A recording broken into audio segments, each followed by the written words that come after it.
Hello friends. आज हम topic करेंगे restoration to new classical age drama. Drama was the most popular trend in the Restoration period. The heroic drama and the comedy of manners were the two most popular genres of the drama of this age. John Dryden was the main exponent of heroic drama. The Augustan drama witnessed its decline due to economic reasons beside Licensing Act 1737. With Samuel Johnson, Age of Sensibility or New Classical Drama come to end.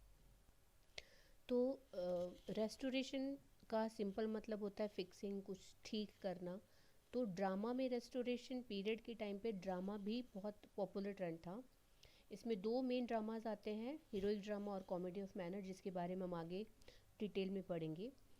इस drama के time पर John Dryden इनका main exponent था। Exponent मतलब वो person होता है जो किसी आइडिया को सपोर्ट करता है और लोगों को बताता है।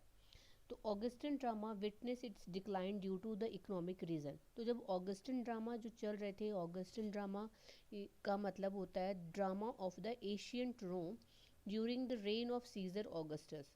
तो उस राज्यकाल में सीजर ऑगस्टस की राज्यकाल के जो ड्रामा थे उसको ऑगस्टन ड्रामा कहते हैं। उसके में उनको उसकी में देखा गया था कि इकोनॉमिक रीजंस और लाइसेंसिंग एक्ट आने के बाद बहुत ज़्यादा डिक्लाइन हुआ था, बढ़ नहीं पाया था, वो ग्रोथ नहीं कर पाया था। तो मैं छोटा करके बता देती हूँ कि लाइसेंसिंग एक्ट 1737 का क्या मतलब है। ये लाइसेंसिंग एक्ट लाने का ये मतलब था कि उस टाइम पे लोग फ्रीली अपनी बात थ्रू ड्रामा कह सकते थे। वो कोई भी बात लाइक गवर्नमेंट के बारे में कोई भी बात वो लोग कह सकते थे थ्रू ड्रामा। इस पे कंट्रोल और सेंसर करने के लिए ये एक्ट लाया गया था। इस एक्ट के लाने के बाद ड्रामा में बहुत ज़्यादा ग्रोथ नहीं देखी गई थी। तो सैमुअल जॉनसन के आने तक के में इस ड्रामा का एंड हो जाता है। तो आगे हम पढ़ेंगे रेस्टोरेशन एज को डिटेल में। The period between 1660 which marked the end of English civil wars and the year 1718 often referred with several names: the Augustan age, the neoclassical age, and the age of sensibility. The term restoration is also used for initial decades because of the restoration of monarchy under Charles II in 1660. वैसे तो restoration का time 1660 से लेकर 1700 तक माना जाता है, बोला जाता है, कहा जाता है। After a period of major social and political turmoil and short-lived protectorate under Oliver Cromwell reign, England was looking for peace. तो सिंपल इसमें मतलब ये बताया गया कि रेस्टोरेशन का मतलब क्या है। इस टाइम पर चार्ल्स टू का चलता था और इस पीरियड में सोशल और पॉलिटिकल कन्फ्यूजन बहुत क्रिएट हो गया था। जैसे हमने ड्रामा उसमें लाइसेंस एक्ट के बारे में पढ़ा था। तो प्रोटेक्टरेट कौन होता है? प्रोटेक्टरेट वो स्टेट होते हैं जिनको दूसरा कंट्रोल करता है, state that is control and protected by another. तो ओलिवर क्रॉमवेल सिर्फ इंग्लैंड को ही नहीं, स्कॉटलैंड और आयरलैंड को भी उन्होंने 5 साल तक प्रोटेक्टरेट में देखा था। तो इनके रहते हुए वो पीस मतलब कुछ शांति की चाह रहे थे। Even after restoring the monarchy in 1660 with Charles II, the country soon slid into chaos. The Holland wars worsened the economic situation, but now England had parliamentary system that could check the king's action. Protestantism became the dominant religious system except during James II's reign. In 1668, in 1688, exposed with the continued incompetence of their kings, the English, the parliamentarians invite William of Orange to take over as England's ruler. अगर हम इसमें देखे जाए तो ऐसे बहुत सारे term आते हैं जिसके लिए आप एक अलग सी वीडियो बन जाएगी। जैसे आपका सिविल वॉर हो गया, आपका हॉलैंड वॉर्स हो गया, न्यू क्लासिकल एज होगी जिसके बारे में खैर हम पढ़ ही रहे हैं। तो आप फिलहाल सिर्फ इतना ही ध्यान दीजिए कि इस एज में जनरली हुआ क्या था, जो चीज़ इम्पॉर्टेंट है सिर्फ वही इसमें है।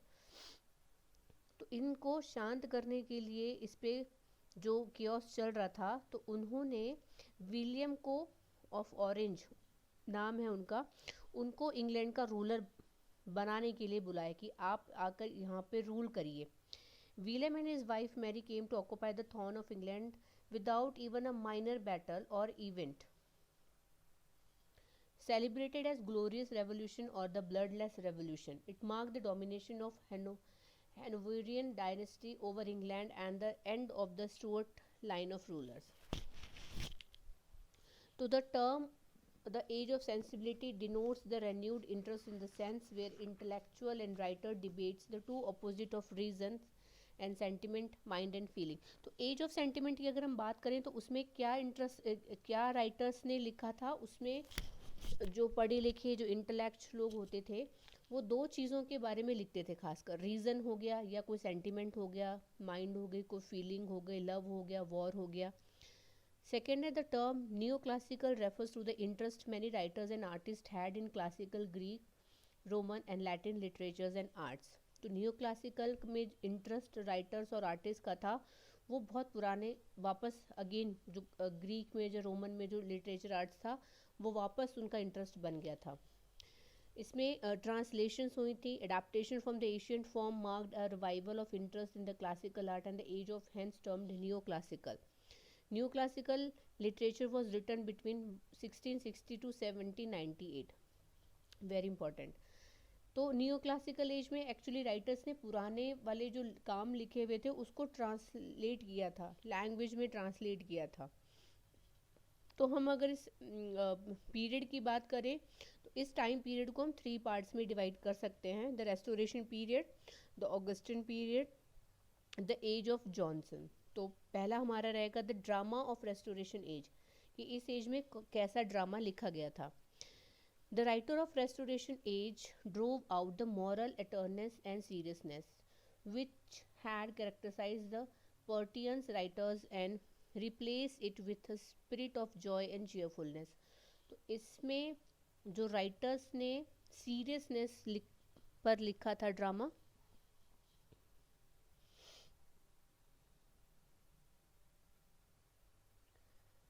तो मतलब ईमानदारी, सीरियसनेस, ये मेन टॉपिक थे, ये उनके मॉरल थे जो लिखते थे. पर्टियंस राइटर, पर्टियंस मतलब होता है अंग्रेज ईसाई धर्म का एक पंथ.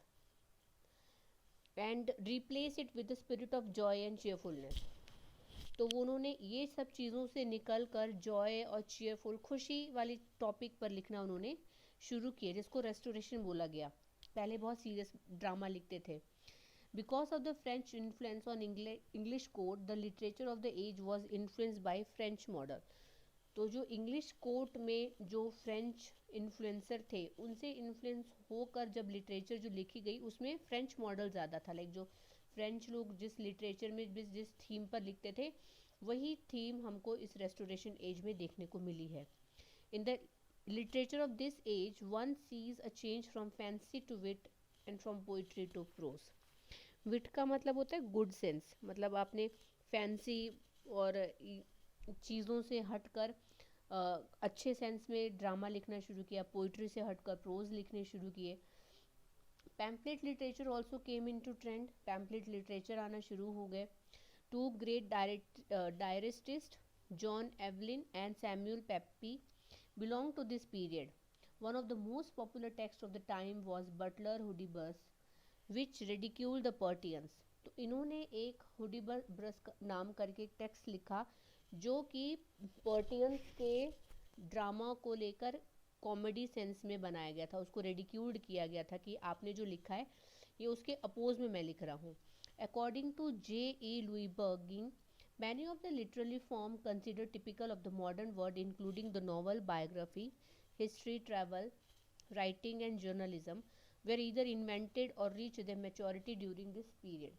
इसी पीरियड के अंदर नॉवेल्स, बायोग्राफी, ये सारी चीज़ें या तो इन्वेंट हुई थी या जो इन्वेंट थी भी वो भी अपनी मेच्योरिटी लेवल पर पहुंच गई थी. Drama was the most popular genre in the restoration period. 2 types of play ruled the drama of this period. The first were heroic play, which presented character almost superhuman stature, and their predominant themes were exalted ideas of love, honor and courage. तो इसमें बताया था कि drama, इस genre में भी drama ने ही occupy dominate किया हुआ था. और 2 फेमस ड्रामा इस टाइम के थे जैसे हमने पिछली वीडियोस में देखा था मिस्ट्री और मोरालिटी प्ले के बारे में, वैसे इस एज में दो अलग टाइप के ड्रामा आए थे। पहला था हीरोइक ड्रामा या हीरोइक प्ले कह सकते हैं, सेकंड है कॉमेडी ऑफ मैनर। इनके बारे में हम डिटेल में करेंगे। तो इसमें माइनर सब बता देते हैं कि हीरोइक ड्रामा में होता क्या है। इसमें जो कैरेक्टर होते हैं वो रियल लाइफ से इंस्पायर्ड नहीं होते, उनको सुपर ह्यूमन और बहुत अच्छी लोकेशन में, बहुत अच्छे उनके लिए थीम, उनके लिए सॉन्ग्स, तो बहुत हीरोइक चीज़ दिखाई जाती है, लाइक जैसे मूवीज़ में देखते हैं। दूसरा था रेस्टोरेशन में कॉमेडी ऑफ मैनर। इसमें सटायर ज़्यादा था, मतलब किसी को ताना कसना, टोंट कसना वाला, mannerism and behaviour of the upper class in society. और उनका मेन टारगेट थे जो अपर क्लास की सोसाइटी के जो लोग होते थे, वो कॉमेडी ऑफ मैनर, उनके लाइफस्टाइल के ऊपर वो कॉमेडी बनाई हुई थी। John Dryden was the best representative writer of the Restoration age since he wrote in every popular form prevalent during the time, like comedy, tragedy, heroic play, satire, translation of classical work. तो जैसे हमने शुरू Elizabethan में पढ़ा था कि Shakespeare को बहुत फेमस थे उसके टाइम पर, वैसे रेस्टोरेशन के टाइम पर आपका जॉन ड्राइडन नाम है, जो इस एज के बेस्ट रिप्रेजेंटेटिव राइटर हम कह सकते हैं, क्योंकि इन्होंने भी हर जॉनर में हर टाइप की स्टोरियाँ, कॉमेडी, सब कुछ लिखा हुआ है। उसके बाद हमारा टॉपिक है literally trends. The main trend prevalent during the Restoration period in the field of literature were heroic drama and comedy manner. The brief descriptions of two trends is mentioned below. तो पहला है heroic drama, also known as heroic tragedy, was a popular literary form during the Restoration period. Heroic drama had larger than life heroes and heroines. मैंने बताया था आपको, highly rhetoric dialogues and exotic local. Like heroic poems or epics, it was written in heroic couplets. Heroic couplets मतलब दोहा लिख, जैसे दो लाइनों वाला होता है, वैसे उनके लिए वो लोग बहुत पोएम्स लिखते थे, बट रिटन इन कपलेट्स में। Dryden defined heroic play as a imitation of a heroic poem. The plot of the play involve the fate of an empire. ज़्यादातर बड़े बड़े एम्पायर्स, राज्यों को दिखाया जाता था, उनके साथ क्या हो रहा है। Love and valour were the subject of the heroic play. They were influenced by French class tragedy and its dramatic unities. Though Dryden was the main exponent of heroic drama, it was Sir William de Evian who first established the mood. वैसे तो Dryden को ही heroic drama का main exponent बोला जाता है, like the person who perform in this, लिखना या करना, पर सर विलियम डे एवियन को माना जाता है कि इन्होंने इस मोड को एस्टैब्लिश किया था, पहला बनाया था।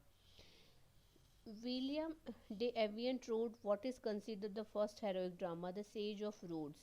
तो उनका जो फेमस फर्स्ट हीरोइक ड्रामा जिसको हम बोलते हैं वो है the siege of Rhodes. Dryden first heroic drama अपने लाइन से दिए हुए, आप नोट कर लीजिए ना। The Indian queen was a joint effort with Robert Howard. His other heroic play were Trinity Club, The Conquest of Gananda, Amboina, and Aurangzeb. Other practitioners of heroic drama include Elkin Settle, Nathaniel Lee and Thomas Otway. तो ये तीन और practitioner थे इस time के। Dryden के बाद अगर हम और राइटर्स की बात करें तो वो उन तीनों का नाम आता है। अब हीरोइक ड्रामा लिखने के बाद उसमें कुछ ना कुछ क्रिटिसिज्म भी था, तो let's see. Heroic drama also receive its share of criticism. Balmeres, in his A History of the English Literature, states that the heroic drama of this period too often sacrificed natureness and add artistic discipline to suppose force of impact, and it fails to purchase sympathy through overselling of astonishment. Dryden and his genre of heroic play were also mocked by Buckingham's burlesque The Rehearsal. तो heroic drama में मैंने आपको बताया था कि real life से वो लोग कुछ भी हीरो हीरोइन इन्फ्लुएंस नहीं होते थे। इसी चीज़ को लेके बाल्मियर ने अपने एक बुक में लिखा था कि जो हीरोइक ड्रामा था इस पीरियड की, उसमें नेचुरल चीज़ें नहीं थी और वो लोगों से सिंपथी नहीं गेन कर पाया। लाइक जैसे हम कोई भी प्ले देखते हैं तो उसे इन्फ्लुएंस होते हैं, लेकिन जिसमें आपके हीरो हीरोइन बहुत सुपर नेचुरल वाली पावर्स के हों तो आप उससे कुछ इंस्पायर नहीं होते। तो ड्राइडन के जो लिखे हुए हीरोइक प्ले थे उस पे बकिंगम करके एक राइटर ने बर्लेक्स लिखा था। बर्लेक्स मीन्स पैरोडी, नकल लिखना, उसी की हास्यात्मक कॉपी लिखना, कॉमिक में उसको चिढ़ाने के हिसाब से लिखना, वो था द रिहर्सल, जिसमें उन्होंने ड्राइडन के ही प्ले को मॉक किया था। उसके बाद है comedy of manners. Comedy of manners is a type of dramatic comedy that reflect the life, ideals and manner of upper class society. तो इसमें अपर क्लास सोसाइटी की लाइफस्टाइल के ऊपर कॉमेडी बनाई थी। It depict the relation and intrigues of man and women belonging to polish section of society. तो इसमें upper class society के औरत आदमियों के जो रिलेशन थे, मतलब मैरिड रिलेशन आप कह सकते हैं या कोई भी उनके रिलेशन, खासकर वो पर्टिकुलर चीज़ को लेकर उन्होंने उसको कॉमेडी में बनाया था। According to doctor Tracy Sanders, main characteristics of restoration comedy of manner include a flamboyant display of witty, blunt sexual dialogue, bedroom intrigue, sensual hints and bold and flashy behavior। तो उनके हिसाब से, that is doctor Tracy के हिसाब से, जो comedy of manner के जो मेन फीचर्स थे उसमें आपकी आती है flamboyant display of witty, means fancy, fancy दिखाना, फैंसी शो, बहुत ज़्यादा फैंसी दिखाया क्योंकि अपर क्लास सोसाइटी के अमीर लोगों की फैंसी को दिखाया है। सेक्सुअल डायलॉग्स होते थे, ब्लंट होते थे, लाइक ऐसे सुनने में अच्छे नहीं लगते थे। बेडरूम की जो प्राइवेसी होती थी यहाँ तक उसको दिखाया है। Sensual hints, bold and flashy behaviour, like जो मैरिड कपल्स मोस्टली करते हैं उनको उन्होंने कॉमेडी में उतारा था। Restoration comedy of manner was influenced by Ben Jonson's comedy of humours. लेकिन वो जो ये वाले जो कॉमेडी ऑफ मैनर था वो बेन जॉनसन की कॉमेडी से थोड़ा सा इन्फ्लुएंस था। Driving inspiration from Jonson's comedies, the comedy of manners take completely new coloration combining a humor and critical trait that English theatre had never known before। तो इससे पहले ऐसा कुछ ह्यूमर बना भी नहीं था। उन्होंने बेन जॉनसन की कॉमेडी से इन्फ्लुएंस तो लेना चाहा, लेकिन उन्होंने उसको एक नया कोलरेशन, नया कंबाइन बनाया जिसमें ह्यूमर और क्रिटिकल ट्रेट होता था, दैट इज़ फीचर्स था, दोनों चीज़ों का मिक्सअप था जो आज से पहले नहीं देखा गया था। A reading of historical context of the time is essential for understanding the development of this genre। खासकर आप अगर कॉमेडी ऑफ मैनर की बात करें तो इसको ज़्यादा अंडरस्टैंड करने के लिए हमको इस टाइम के हिस्टोरिकल टेक्स्ट को रीड करना पड़ेगा। English audience who were starved for entertainment during the Puritan regime demanded a new style of drama which was free of sexual restraint and moral seriousness। Also, the carefree lifestyle of Charles II and his court influenced this style of comedy। तो बाद में ये सब तो आपने influence लेके लिखा है, लेकिन वहाँ की जो इंग्लिश ऑडियंस थी वो अब इन चीज़ों का डिमांड नहीं कर रही थी, वो कुछ नए स्टाइल का ड्रामा मांग रही थी जिसमें सेक्सुअल बातें या ज़्यादा सीरियसनेस चीज़ें नहीं हों, लेकिन मॉरल सपोर्ट ज़रूर हो, मॉरल चीज़ें आप उसमें आप ड्रामा में दें। Impact of comedy of manner according to the Mohammad Naeem, main impact of the comedy of manner was, so restoration comedy had a meaning to the high society of the restoration age। it depicted a society in full transition, a society in which the bourgeoisie take an increasing role and women a newfound liberty। the persistent attack on the sanity of the marital bond made by the comedy writers and the parlor advocacy of free love impart to the comedy of manner a pronounced immoral note। Most comedy writers relish the presentation of scene and act suggestive or even clearly indicative of sexual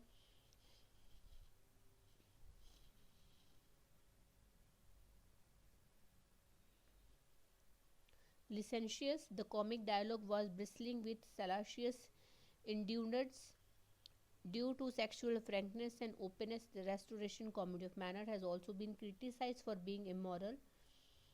Jeremy Collier, for instance, attacked major restoration playwrights such as Dryden, Congreve, Wycherley for bringing debauchery and profanity on stage in his anti-theater pamphlet, a short view of the immorality and professness of the English stage. तो अगर हम इसके impact को देखे जाएं कि comedy of manner में उन्होंने मेन में लिखा क्या था, तो वो मैंने आपको बताया था कि वो लोग हाई सोसाइटी के बारे में लिखते थे।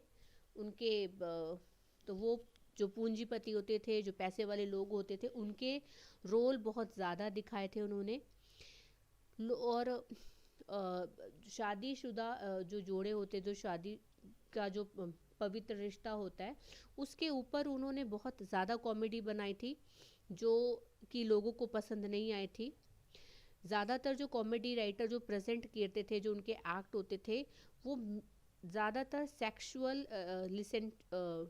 लाइसेंशियस होते थे। मतलब उसमें लाइक अनप्रिंसिपल इन सेक्सुअल मैटर्स, जो आपको नहीं बोलना चाहिए, जो नहीं बताना चाहिए, जो नहीं दिखाना चाहिए, ज़्यादातर वही होते थे।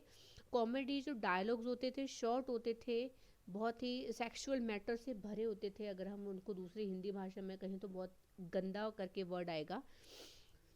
इतनी ज़्यादा सेक्सुअल फ्रैंकनेस और ओपननेस दिखाई गई थी कि इस चीज़ को बहुत ज़्यादा क्रिटिक्स भी फेस करना पड़ा था।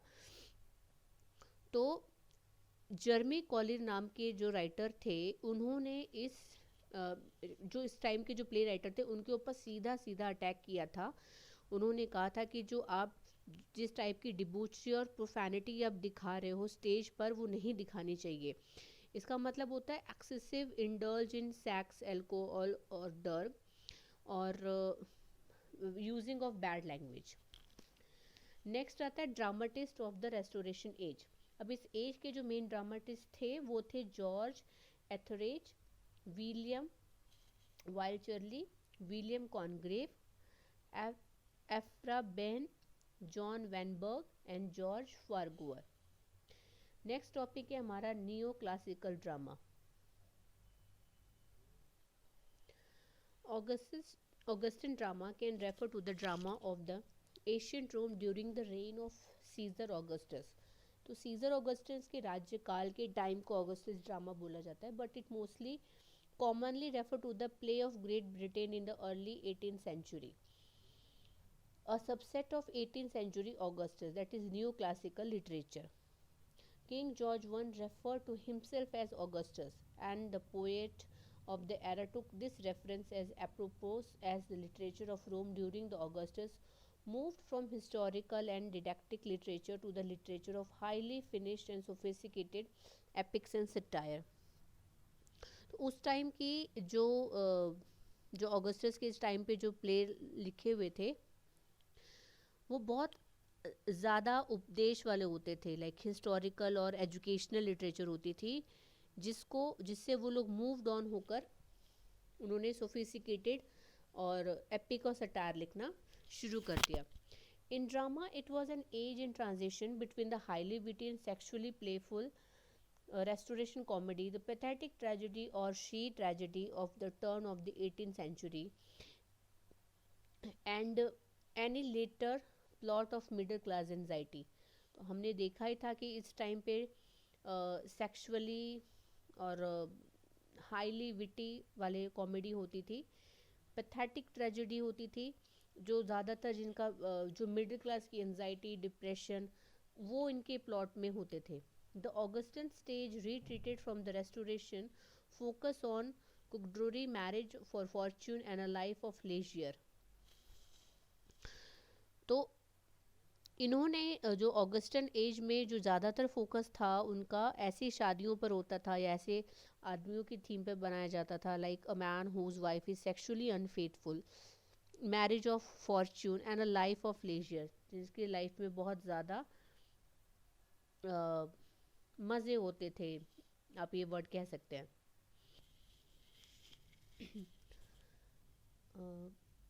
Instead, Augustan drama reflected question that the mercantile class had about itself and what it meant to be janitary, what it meant to be a good merchant, how to achieve wealth with morality, and the proper role of those who serve. तो इन चीज़ों के अलावा Augustan drama में कुछ questions को reflect किया था, like कुछ क्वेश्चंस को पूछा जाता था थ्रू देयर थीम्स, लाइक कि एक trade class, how they live itself, meant to be janitary means people of good social position. एक गुड मर्चेंट कैसे होते हैं, how to achieve wealth, morality, और दोज हु सर्व, उनको क्या मिलता है, ये सब उनके ड्रामा में जो क्वेश्चंस होते थे, like high class society, trade, पूंजीपति, ये सब था. Instead of a single genius, a number of playwrights worked steadily to find subject matter that would appeal to new audience. तो बहुत सारे राइटर्स कंटिन्यूसली इस चीज़ में लगे हुए थे कि हम पब्लिक को नया क्या दें. In addition to this, Playhouse began to dispense with playwright altogether, or to hire playwright to match assigned subject, and this made to produce the master of the script. When the public got tired of enormously authored, low content plays, and new generation of wits made the stage political and aggressive again. तो जब उनको कुछ नया नहीं मिला, जो पुराना वो लोग कर रहे थे, तो पब्लिक उन सब चीज़ों से परेशान हो गई थी. पॉलिटिकली स्टेज में जो पॉलिटिक्स चलती थी, जो अग्रेशन दिखाया जाता था, the wing ministry stepped in and began official censorship that put an end to daring and innovative content.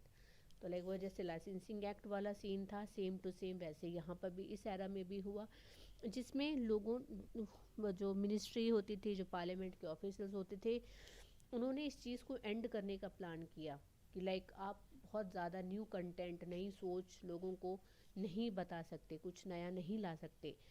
This conspired with the public taste for special effects to reduce theatrical output and promote the novel.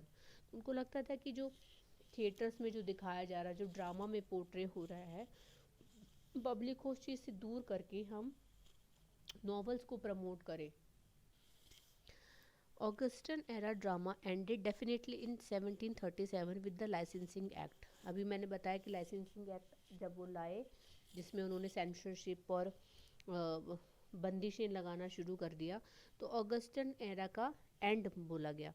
Prior to 1737, इस act से पहले the English stage was changing rapidly from restoration comedy and restoration drama and the noble subject to be quickly developing melodrama.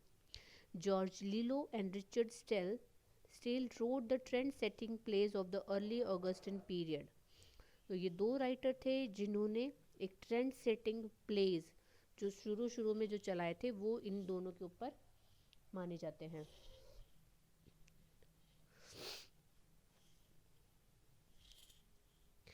Lillo's play consciously turned from heroes and king towards shopkeeper and apprentices. तो जो writer था George लिलो, उनके जो play पहले वो hero और Kings के ऊपर लिखते थे, वो टर्न होके नॉर्मल पब्लिक के ऊपर लिखना उन्होंने शुरू कर दिया, लाइक शॉपकीपर की लाइफ और उनके साथ काम करने वाले लोगों के बारे में. They emphasize drama on a household scale rather than a national scale. And the hamartia, that is tragic flow, and agon conflict in his tragedies are the common flows of yielding to a temptation and the commission of Christian sin. तो ये drama का जो main emphasis था, जो main role था, वो house hold on a household scale पर आ गया था, लाइक एक नॉर्मल हाउस होल्ड की लाइफ को लेकर आ गया था, रैदर दैन नेशनल. इसमें हमर्शिया होता है, हमर्शिया मतलब आप जो भी कर्म करते हो उसका फल आपको मिलता है, जिसको ट्रेजिक फ्लॉ बोला जाता है. And agon, that is conflict, जिसमें लड़ाइयाँ होती है. In his tragedies are common flaw of yielding to the Christian sin. Christians में जो लोग जो इसमें सिन दिखाए गए हैं, जो अपने पाप किए हैं, उसका जो पश्चाताप आपने कैसे करना है, ये सब था. The plot are revolve with Christian forgiveness and repentance, जिसमें ये प्लॉट के अंदर ज़्यादातर जो सॉल्यूशन निकलता था वो था, आप जब आपको कोई क्षमा दे देता है और जब आप उसका पश्चाताप करते हो. Steele's The Conscious Lover 1722 hinged upon his young hero avoiding fighting a duel. This play set up a new set of values for the stage. Instead of amusing or inspiring the audience, they sought to instruct the audience and ennoble it. Further, the play were popular precisely because they seemed to reflect the audience's own lives and concern. तो इसके अंदर the conscious lover जो Stella का लिखा हुआ है उसमें एक हीरो की कहानी बताई है। ये प्ले जो होते थे इनका न्यू सेट ऑफ वैल्यूज़ होता था, मतलब आपने अपनी लाइफ में जो जो पहले जो दिखाया जाता था उससे सेपरेट दिखाया गया है। इसमें पीपल आप इसमें ऑडियंस को अम्यूज़ या इंस्पायर नहीं करते, आप उनको इंस्ट्रक्ट करते हो, आप उनको बताते हो कि आपने यही चीज़ करनी है या ऐसी ही करनी है। जैसे हमने बताया कि वो किंग और क्वीन पर या बड़े लोगों पर लिखने की बजाय हाउस होल्ड पर लिखते थे ताकि लोगों को वो चीज़ अपने से लगे।